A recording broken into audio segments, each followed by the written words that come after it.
Hola, hola, ¿cómo están? Espero que estén muy bien. Les saluda Gloria. Sean bienvenidos a Documentos y Más, que es el canal secundario de la verdadera libertad. Vamos a retomar este canal con la lectura de la Instrucción Redemptionis Sacramentum del Concilio Vaticano II. Hay que recordar que aquí estamos presentando únicamente la lectura de los documentos. Para hacer estudios necesitamos otro tipo de videos, ¿de acuerdo? Mientras tanto vamos a leer. De la Congregación para el Culto Divino y la Disciplina de los Sacramentos. Instrucción Redemptionis Sacramentum. Sobre algunas cosas que se deben observar o evitar acerca de la Santísima Eucaristía. En este video vamos a ver el contenido, es decir, el índice de este documento, y vamos a dar lectura al proemio. Iniciemos. El capítulo 1 se titula La ordenación de la Sagrada Liturgia. Aquí se nos habla sobre el obispo diocesano, gran sacerdote de su grey, sobre la conferencia de los obispos, los presbíteros y los diáconos. El capítulo 2 se llama La participación de los fieles laicos en la celebración de la Eucaristía. Aquí se nos habla de una participación activa y consciente y de las tareas de los fieles laicos en la celebración de la Santa Misa. El capítulo 4 se titula La celebración correcta de la Santa Misa. Aquí vamos a ver la materia de la Santísima Eucaristía, la plegaria eucarística, las otras partes de la misa, la unión de varios ritos con la celebración de la misa. El capítulo 4 se titula La Sagrada Comunión. Aquí veremos las disposiciones para recibir la Sagrada Comunión, la distribución de la Sagrada Comunión, la comunión de los sacerdotes y la comunión bajo las dos especies. El capítulo 5 se titula Otros aspectos que se refieren a la Eucaristía. En este capítulo vamos a ver el lugar de la celebración de la Santa Misa, diversos aspectos relacionados con la Santa Misa, los vasos sagrados, las vestiduras litúrgicas. El capítulo 6 se titula La reserva de la Sagrada Eucaristía y su culto fuera de la misa. En este capítulo vamos a leer sobre la reserva de la Santísima Eucaristía, algunas formas de culto a la Sagrada Eucaristía fuera de la misa y las procesiones y los congresos eucarísticos. El capítulo 7 se titula Ministerios extraordinarios de los fieles laicos. Aquí se nos habla de el ministro extraordinario de la Sagrada Comunión, la predicación, las celebraciones particulares que se realizan en ausencia de sacerdote y de aquellos que han sido apartados del estado eclesial. El capítulo 8 se titula Los remedios. Leeremos sobre la graviora delicta, los aspectos graves, otros abusos, el obispo diocesano, la sede apostólica y quejas por abusos en materia litúrgica. Como vemos, este es un documento para equipo de liturgia, así que es muy importante que todos lo conozcamos. Vamos a dar lectura al proemio que abarca del número 1 al 13. El sacramento de la redención, que la Madre Iglesia confiesa con firme fe y recibe con alegría, celebra y adora con veneración en la Santa Eucaristía, anuncia la muerte de Jesucristo y proclama su resurrección, hasta que Él vuelva en gloria como Señor y dominador invencible, sacerdote eterno y Rey del universo, y entregue al Padre omnipotente de majestad infinita el reino de la verdad y de la vida. La doctrina de la Iglesia sobre la Santísima Eucaristía ha sido expuesta con sumo cuidado y la máxima autoridad a lo largo de los siglos en los escritos de los concilios y de los sumos pontífices, puesto que en la Eucaristía se contiene todo el bien espiritual de la Iglesia, que es Cristo nuestra Pascua, fuente y cumbre de toda la vida cristiana y cuya fuerza alienta a la Iglesia desde sus inicios. Recientemente, en la carta encíclica Ecclesia de Eucaristía, el sumo pontífice Juan Pablo II ha expuesto de nuevo algunos principios sobre esta materia de gran importancia eclesial para nuestra época, para que también en los tiempos actuales tan gran misterio sea debidamente protegido por la Iglesia, especialmente en la celebración de la Sagrada Liturgia, el Sumo Pontífice mandó a esta congregación para el culto divino y la disciplina de los sacramentos, en colaboración con la Congregación para la Doctrina de la Fe, preparara esta instrucción, en la que se tratarán algunas cuestiones referentes a la disciplina del sacramento de la Eucaristía. Por consiguiente, lo que en esta instrucción se expone debe ser leído en continuidad con la mencionada carta encíclica Ecclesia de Eucaristía. Sin embargo, la intención no es tanto preparar un compendio de normas sobre la Santísima Eucaristía, sino más bien retomar con esta instrucción algunos elementos de la normativa litúrgica anteriormente anunciada y establecida, que continúan siendo válidos para reforzar el sentido profundo de las normas litúrgicas e indicar otras que aclaren y completen las precedentes, explicándolas a los obispos y también a los presbíteros, diáconos y a todos los fieles, para que cada uno, conforme al propio oficio y a las propias posibilidades, las puedan poner en práctica. Las normas que se contienen en esta instrucción se refieren a cuestiones litúrgicas concernientes al rito romano y, con las debidas salvedades, también a los otros ritos de la Iglesia latina aprobados por el derecho. No hay duda de que la reforma litúrgica del concilio ha tenido grandes ventajas para una participación más consciente, activa y fructuosa de los fieles en el santo sacrificio del altar. Sin embargo, no faltan sombras. Así, no se puede callar ante los abusos, incluso gravísimos, contra la naturaleza de la liturgia y de los sacramentos.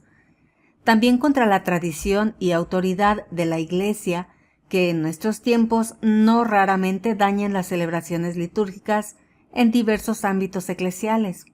En algunos lugares, los abusos litúrgicos se han convertido en una costumbre, lo cual no se puede admitir y debe terminarse.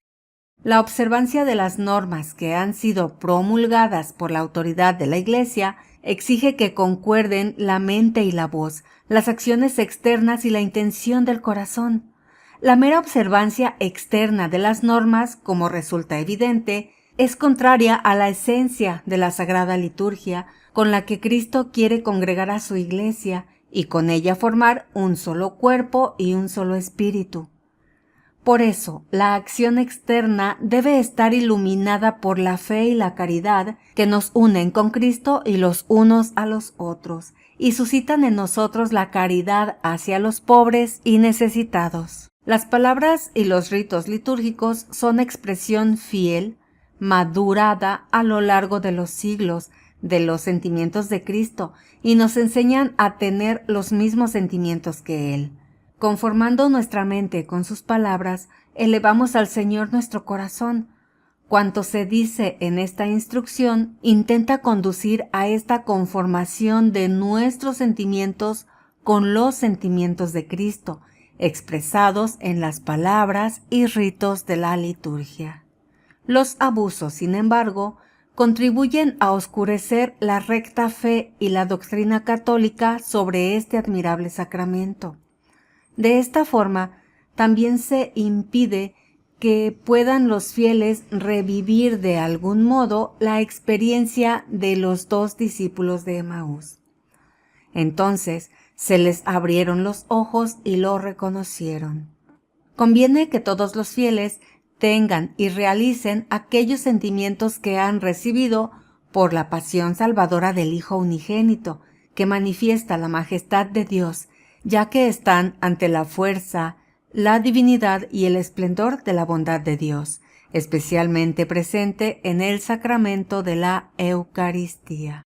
Además, se advierte con gran tristeza la existencia de iniciativas ecuménicas que, aun siendo generosas en su intención, transigen con prácticas eucarísticas contrarias a la disciplina con la cual la Iglesia expresa su fe. Sin embargo, la Eucaristía es un don demasiado grande para admitir ambigüedades y reducciones. por lo que conviene corregir algunas cosas y definirlas con precisión, para que también en esto la Eucaristía siga resplandeciendo con todo el esplendor de su misterio. Finalmente, los abusos se fundamentan con frecuencia en la ignorancia, ya que casi siempre se rechaza aquello de lo que no se comprende su sentido más profundo y su antigüedad.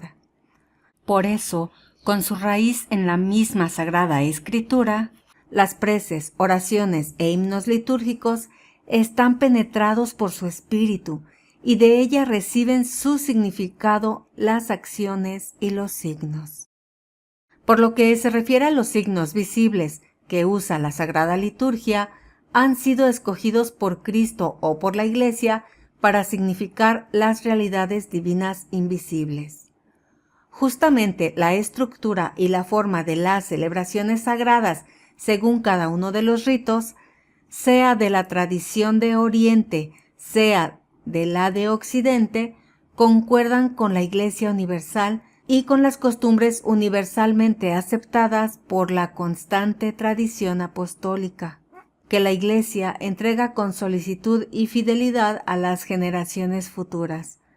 Todo esto es sabiamente custodiado y protegido por las normas litúrgicas. La misma Iglesia no tiene ninguna potestad sobre aquello que ha sido establecido por Cristo y que constituye la parte inmutable de la liturgia. Pero si se rompiera este vínculo que los sacramentos tienen con el mismo Cristo, que los ha instituido, y con los acontecimientos en los que la Iglesia ha sido fundada, nada aprovecharía a los fieles, sino que podría dañarles gravemente. De hecho, la Sagrada Liturgia está estrechamente ligada a los principios doctrinales, por lo que el uso de los textos y ritos que no han sido aprobados lleva a que disminuya o desaparezca el nexo necesario entre la lex orandi y la lex credendi.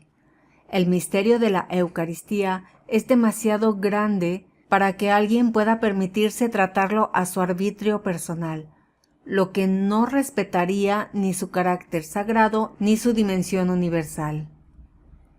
Quien actúa contra esto, cediendo a sus propias inspiraciones, aunque sea sacerdote, atenta contra la unidad substancial del rito romano, que se debe cuidar con decisión, y realiza acciones que de ningún modo corresponden con el hambre y la sed del Dios vivo que el pueblo de nuestros tiempos experimenta, ni a un auténtico celo pastoral, ni sirve a la adecuada renovación litúrgica, sino que más bien defrauda el patrimonio y la herencia de los fieles. Los actos arbitrarios no benefician la verdadera renovación, sino que lesionan el verdadero derecho de los fieles a la acción litúrgica, que es expresión de la vida de la Iglesia, según su tradición y disciplina. Además, introducen en la misma celebración de la Eucaristía elementos de discordia y la deforman, cuando ella tiende por su propia naturaleza y de forma eminente a significar y realizar admirablemente la comunión con la vida divina y la unidad del pueblo de Dios. De estos actos arbitrarios se deriva incertidumbre en la doctrina, duda y escándalo para el pueblo de Dios y casi inevitablemente una violenta repugnancia que confunde y aflige con fuerza a muchos fieles en nuestros tiempos, en que frecuentemente la vida cristiana sufre el ambiente muy difícil de la secularización. Por otra parte, todos los fieles cristianos gozan el derecho de celebrar una liturgia verdadera y especialmente la celebración de la Santa Misa, que sea tal como la Iglesia ha querido y establecido, como está prescrito en los libros litúrgicos y en las otras leyes y normas. Además, el pueblo católico tiene derecho a que se celebre por él de forma íntegra el santo sacrificio de la misa, conforme a toda la enseñanza del magisterio de la Iglesia. Finalmente, la comunidad católica tiene derecho a que de tal modo se realice para ella la celebración de la Santísima Eucaristía, que aparezca verdaderamente como sacramento de unidad, excluyendo absolutamente todos los defectos y gestos que puedan manifestar divisiones y facciones en la Iglesia.